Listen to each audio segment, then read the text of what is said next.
दोस्तों, स्वागत है आपका हमारे चैनल पर। आज हम एक ऐसे मुद्दे पर गहराई से बात करेंगे जो न केवल धार्मिक बल्कि सामाजिक और राजनीतिक दृष्टिकोण से भी बेहद जरूरी मुद्दा है।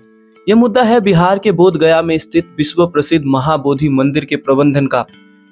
6 मई 2025 को पटना में बौद्ध भिक्षुओं ने मुख्यमंत्री नीतीश कुमार के घर के पास धरना दिया और बोध गया मंदिर अधिनियम 1949 को रद्द करने की मांग की। आइए इस मुद्दे की कहानी समझते हैं और इसके पीछे क्या कारण है, इस पर चर्चा करते हैं। दोस्तों, महाबोधि मंदिर बोध गया में स्थित बौद्ध धर्म का सबसे पवित्र स्थल है। यहीं पर भगवान बुद्ध ने बोधि वृक्ष के नीचे ध्यान लगाकर ज्ञान प्राप्त किया था। यह मंदिर यूनेस्को विश्व धरोहर स्थल है और दुनिया भर से लाखों बौद्ध तीर्थयात्री यहाँ आते हैं।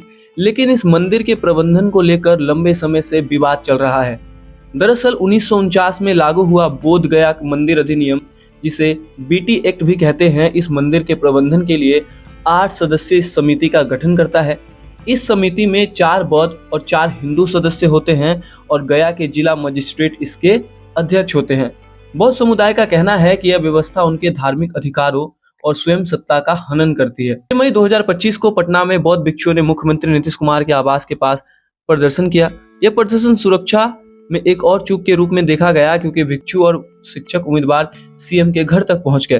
भिक्षुओं ने धरना दिया और मांग की कि बोध गया मंदिर अधिनियम 1949 को पूरी तरीके से रद्द किया जाए, ताकि हम महाबोधि मंदिर का प्रबंधन केवल बौद्ध समुदायों के हाथों में हो। एक प्रतिनिधिमंडल ने सीएम नीतीश कुमार से मुलाकात की और उनसे आग्रह किया कि 12 मई 2025 को बुद्ध पूर्णिमा के अवसर पर या उससे पहले इसकी घोषणा की जाए। प्रतिनिधिमंडल के एक सदस्य ने कहा, जब ईसाई अपनी चर्च, मुस्लिम अपनी मस्जिदें और सिख अपने गुरुद्वारे स्वयं संभालते हैं, तो महाबोधि मंदिर में गैर बौद्धों का प्रबंधन का अधिकार क्यों दिया गया है? यह विवाद नहीं है। 1949 में जब यह अधिनियम बनाया गया, तभी से बौद्ध समुदाय इसके खिलाफ आवाज उठा रहा है। उनका तर्क है कि महाबोधि मंदिर बौद्ध धर्म का प्रतीक है और इसके प्रबंधन पूरी तरह बौद्धों के पास होना चाहिए। 1990 के दशक में तत्कालीन मुख्यमंत्री लालू प्रसाद यादव ने इस अधिनियम को बदलने के लिए एक नया बिल पेश करने की कोशिश की थी, लेकिन यह विधानसभा में पास नहीं हो सका। हाल के वर्षों में आंदोलन और तेज हो गया। फरवरी 2025 से लगभग 100 बौद्ध भिक्षु बोध गया में लगातार धरना दे रहे हैं। ऑल इंडिया बौद्ध फोरम जैसे संगठन भी इस मुद्दे को लेकर सुप्रीम कोर्ट तक ले गए हैं, जहां इसकी सुनवाई चल रही है। बौद्ध भिक्षुओं का कहना है कि यह मामला केवल प्रबंधन का नहीं, बल्कि उनकी धार्मिक पहचान और स्वयं सत्ता का है।